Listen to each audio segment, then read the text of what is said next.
Baik, Assalamualaikum warahmatullahi wabarakatuh. Jumpa lagi bersama saya, Ibtu Atoila dari CGP Angkatan 11 dari SMK Negeri 1 Warung Gunung. Pada kesempatan kali ini saya bersama Kepala Sekolah SMK Negeri 1 Warung Gunung, yaitu Bapak Wahyudi MPD. Baik Bapak, bagaimana kabar hari ini Pak? Alhamdulillah sehat. Alhamdulillah sehat ya. Baik. Bapak, saya mohon izin untuk meluangkan waktu Bapak sejenak mengenai pengambilan keputusan berdasarkan nilai-nilai kebajikan, di mana khususnya untuk memimpin sekolah kita ini, Pak. Baik Bapak, bisa kita mulai Pak? Bisa ya Pak ya? Pertanyaan yang pertama Bapak yang akan saya ajukan yaitu, selama ini bagaimana Bapak dapat mengidentifikasi kasus-kasus yang merupakan dilema etika atau rujukan moral Pak? Jadi baik Pak Ito, jadi terkait dengan permasalahan dilema etika di sekolah SMK kita. SMK kita kan SMK baru, tapi juga bahkan baru ya, pimpinan baru 2 tahun. Artinya ya ketika ada masalah kita bicarakan bersama dengan teman-teman, karena kepala sekolah tidak bisa berdiri sendiri. Ada di sana ada delegasi beberapa humas, ada wakil kurikulum, ada wakil terkait itu sesuai dengan bidangnya masing-masing atau kalau terkait dengan siswa berarti itu kita selesaikan dengan kesiswaan. Kalau terkait dengan kurikulum berarti kita selesaikan bagian kurikulum. Baik Bapak, terima kasih Bapak jawaban untuk yang pertama. Kemudian kita lanjut pertanyaan yang kedua Pak ya. Selama ini bagaimana Bapak menjalankan pengambilan keputusan di sekolah kita, terutama untuk kasus-kasus di mana ada dua kepentingan yang sama, benar atau sama-sama mengandung nilai kebajikan Pak? Kadang-kadang kan kalau kita ngambil keputusan memang tidak hanya ada beberapa kelompok ya. Kelompok itu yang kelompok tadi memang memberikan masukan usul yang baik. Ada kelompok lain yang memberikan usul yang lebih baik lagi. Nah, mana yang lebih baik dan itu untuk kepentingannya lebih luas lagi. Jadi kalau ternyata kepentingan ini untuk kepentingan ini kecil, ini mana yang lebih urgen dan lebih luas untuk keputusan itu bisa memberikan kepentingan, memberikan hasil yang memuaskan untuk beberapa orang yang lebih luas lagi. Terima kasih Bapak yang untuk pertanyaan kedua sudah terjawab. Selanjutnya adalah langkah-langkah atau prosedur seperti apa yang biasa Bapak lakukan selama ini Pak? Oh iya, jadi kan permasalahan kita itu kompleks kadang-kadang sekolah itu. Jadi masalah itu kan berdasarkan dari arus bawah. Jadi dari para guru itu ya terkait dengan pembelajaran di sekolah kan, jadi biasanya terkait dengan siswa diselesaikan oleh wali kelas oleh di atasnya. Kalau sudah selesai sampai wali kelas sampai BK ya tidak, berarti itu informasi. Tapi kalau belum selesai berarti bisa diselesaikan yang lebih tinggi lagi sampai kalau pimpinan tidak perlu menyelesaikan ada apa-apa. Makanya tim di bawah itu harus kuat untuk menyelesaikan, jadi tidak harus semuanya diselesaikan oleh pimpinan di atas. Intinya ada koordinasi dan kolaborasi di Ya, sana. betul. Selanjutnya Pak, hal-hal apa saja yang selama ini Bapak anggap efektif dalam pengambilan keputusan pada kasus-kasus dilema etika Pak? Jadi kalau yang efektif itu ya tadi kalau terkait dengan ini berarti dari tim tadi sudah bisa bekerja dengan efektif. Tapi kalau misalnya tim di bawah itu kurang ya akhirnya semuanya harus keputusan ke pimpinan. Kemudian Pak, selanjutnya apakah Bapak memiliki sebuah tata cara atau jadwal tertentu dalam sebuah penyelesaian kasus dilema etika? Apakah Bapak langsung menyelesaikan di tempat gitu ya, atau memiliki sebuah jadwal untuk menyelesaikannya? Nah, bentuk atau prosedur seperti apa yang akan Bapak jalankan?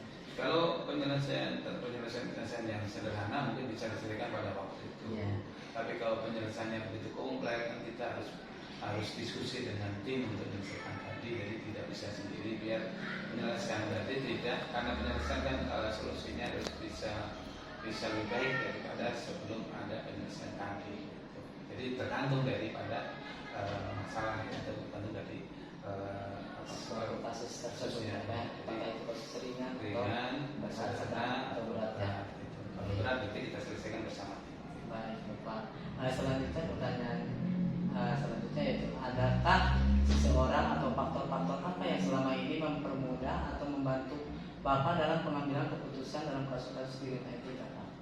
Ya, faktor-faktor yang ingat, faktor-faktor itu kan jadi kebersamaan bersama tim di situ membuat faktor lebih mudah untuk menyelesaikan, karena kepala sekolah tidak bisa, tadi saya sampaikan nggak bisa sendiri menyelesaikan, karena ada ya, lebih enak kita ketika kepala sekolah situ ada tim, ada wakil-wakil yang diselesaikan, di bawahnya ada kaprok, jadi lebih mudah dan lebih cepat diselesaikan kalau tim itu bekerja dengan baik dan kompak.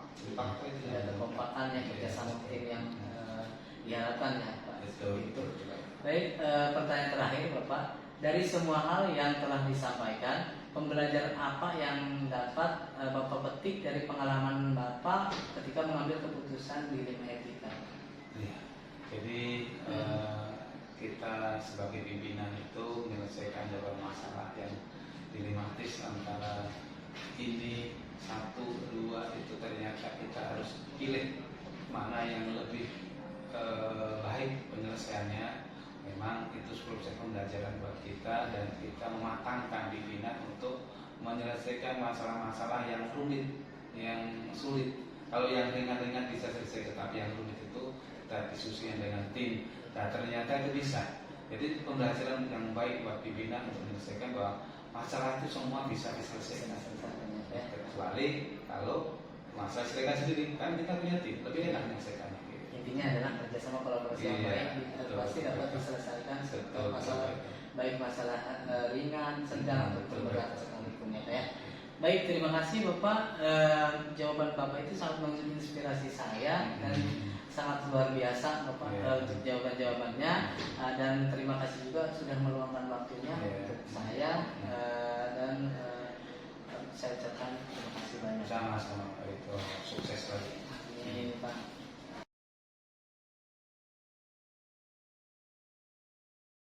Assalamualaikum warahmatullahi wabarakatuh. Jumpa lagi bersama saya, itu adalah dari SMK Negeri 1 Walungunung, Kabupaten Lebak, Provinsi Banten. Saya merupakan calon guru penggerak angkatan 11, yang mana pada kesempatan kali ini saya di sini di SD Negeri 3 Sukaraja bersama Ibu Iis Warlina SPD MSI selaku kepala sekolah di SD Negeri 3 Sukaraja ya. Selamat siang Ibu Iis. Ya, mohon maaf Ibu mengganggu waktunya. Di kesempatan kali ini saya di sini memenuhi tugas saya di demonstrasi kontekstual modul 3.1, yang mana di sini adalah pembahasannya tentang pengambilan keputusan berdasarkan nilai-nilai kebajikan. Ibu mohon maaf untuk meluangkan waktunya, saya mohon mengganggu waktunya Ibu di sini ya. Bagaimana Ibu kabarnya, sehat? Alhamdulillah sehat ya. Luar biasa ya. Tetap semangat ya Bu ya. Nah, di sini Ibu kita langsung mulai saja.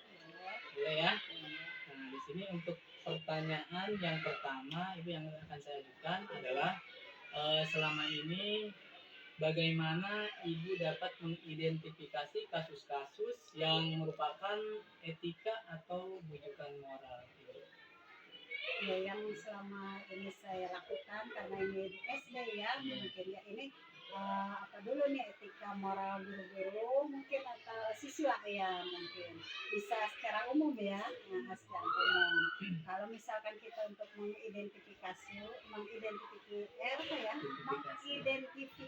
kasus, mungkin yang pertama-tama itu kita harus mempelajari dulu kasusnya seperti apa sih kasusnya yang terjadi saat ini ya.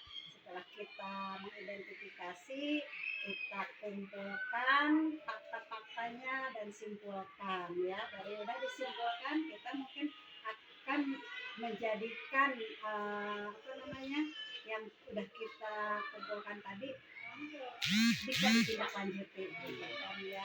Seperti apa nanti tindak lanjutnya ke depan setelah kita mengetahui oh masalahnya seperti ini, berarti kita udah tahu masalahnya, nanti kita baru apa menindaklanjuti dari masalah tersebut. Mungkin itu yang saya lakukan selama ini. Terima kasih Ibu, jawabannya sangat luar biasa ya Bu ya. Jadi ada tindak lanjutnya juga ya. Iya, harus ditindaklanjuti. Iya, kita mengidentifikasinya.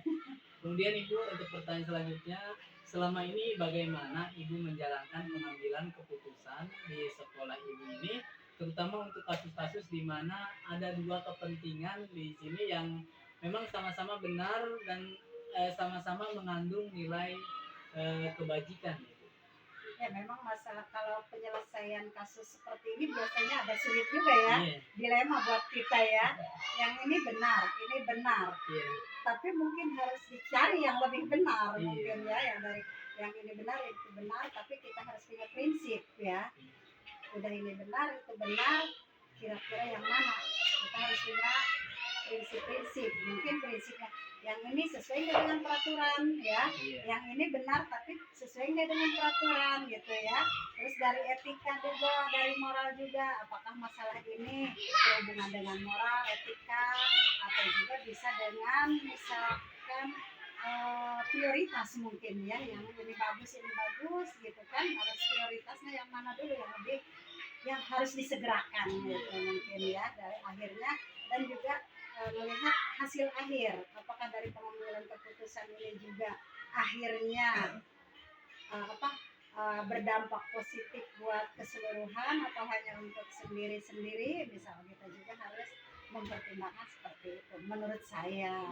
Betul sekali Ibu, yang disampaikan Ibu tadi, karena kita melihat dulu nih ya, apa yang memang itu sesuai dengan kondisi pada saat itu, memang yang disegerakan yang mana yang lebih didahulukan. Kita juga mungkin ini bisa lebih melihat, lebih menilai gitu ya, jadi apa yang harus diambil pada saat itu. Nah kemudian Ibu, pertanyaan selanjutnya, langkah-langkah atau prosedur seperti apa nih yang biasa dilakukan selama ini?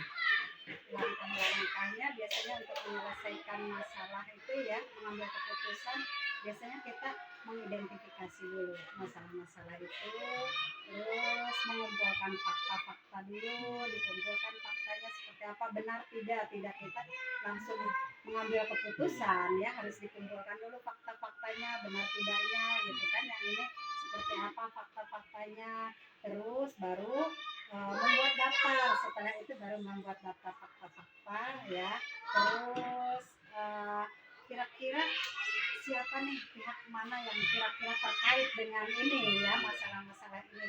Mungkin kita juga harus membuat daftar orang-orang yang terkait dalam masalah ini juga ya, baru kita membuat pilihan ya, pilihan kasus, apa saja sih pilihan kasus ini, apa yang harus dilakukan oleh kita. Setelah itu baru kita akan melaksanakan ya, udah mengambil kesimpulan, baru kita mengambil kesimpulan, udah mengumpulkan fakta semua dalam ada waktu-waktu tertentu, mungkin dalam pengambilan keputusan juga ada yang bisa harus secepatnya, ada yang juga mungkin bisa ditunda-tunda gitu. Maksudnya bukan ditunda, maksudnya bisa dalam jangka waktu hari atau bulan, atau juga kalau bisa mah ya secepatnya, biar masalahnya tidak berlarut-larut.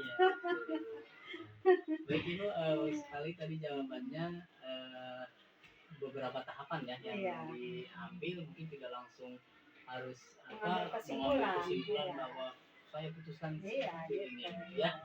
Baik, betul, bagus sekali Ibu jawabannya. Kemudian selanjutnya adalah hal-hal apa saja yang selama ini Ibu anggap efektif dalam pengambilan keputusan pada kasus-kasus dilema etika ini? Hal-hal apa saja ya yang efektif dalam pengambilan keputusan ya. Kita mengambil keputusan itu harus dalam keadaan fokus mungkin ya. Kita jangan sampai mengambil keputusan itu dalam keadaan ya tidak fokus, akhirnya kita asal mengambil keputusan aja. Kita harus yakin gitu ya, harus yakin dengan keputusan, terus mengumpulkan fakta tadi seperti itu, fakta yang sebanyak-banyaknya supaya efektif, terus terbuka juga untuk kita cari informasi dari orang lain. Kita juga butuh nasihat mungkin dari orang lain kan, masukan-masukan gimana sih, seperti apa sih masalah konsumen, jangan kita atau mungkin dari rekan juga, kita rekan nggak, jangan dianggap remeh juga ya, mungkin ada dari segi pengalamannya kita bisa sharing gitu ya, gimana sih caranya gitu, jadi mengumpulkan informasi dari berbagai pihak gitu, bisa jadi seperti itu. Ya kita juga butuh berkolaborasi Nah, ya. itu juga, tapi kita juga harus mengevaluasi dari hasil keputusan kita juga, apakah efektif atau misalkan berjalan dengan baik, nanti apakah ini keputusan kita itu berdampak negatif juga gitu kan, terus kita harus mengevaluasi hasil keputusan itu. Evaluasi ya. Ibu, selanjutnya hal-hal apa saja yang selama ini merupakan tantangan nih dalam pengambilan keputusan pada kasus-kasus dilema etika ini? Hal-hal yang menjadi Tantangan, merupakan tantangan di dalam pengambilan keputusan. mungkin pertama karena misalkan kita keterbatasan pengetahuan bisa ya, kita keterbatasan pengalaman juga bisa ya, karena kita bingung masalah ini seperti apa kan gitu ya, akhirnya itu yang bisa menjadi hambatan ya. Tapi kalau kita misalkan punya ya pengetahuan yang luas, sering membaca buku atau pengalaman-pengalaman yang pernah kita alami juga, ini akan mungkin itu akan mempermudah gitu dalam pengambilan keputusan. Terus yang kedua itu biasanya komitmen ya, yang tidak ya kurang komitmen, kita udah sepakat seperti ini tapi kenyataan berubah lagi dari komitmennya seperti itu. Terus juga dalam batasan waktu juga, kita kan kadang ada yang butuh waktunya banyak misalkan, atau misalkan waktunya misalkan hanya sebentar langsung ngambil keputusan aja tanpa dipikir panjang. Mungkin itu yang menjadi hambatan-hambatan ya, batasan waktu juga bisa.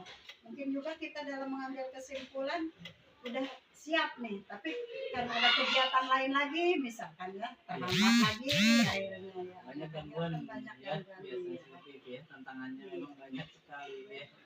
Nah, Ibu kemudian apakah Ibu memiliki sebuah apa ya, katakanlah atau jadwal tertentu dalam sebuah penyelesaian kasus dilema etika ini, dan apakah Ibu ini langsung menyelesaikannya di tempat atau memiliki sebuah jadwal untuk menyelesaikannya? Bentuk atau prosedur seperti apa yang Ibu jalankan?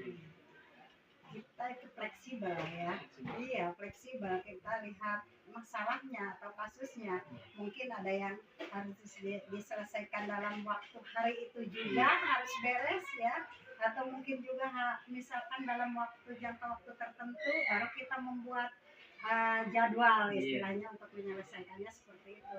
Kalau untuk waktu yang singkat, untuk cepat diselesaikan masalah itu ya harus hari itu juga, harus saat itu juga kita selesaikan.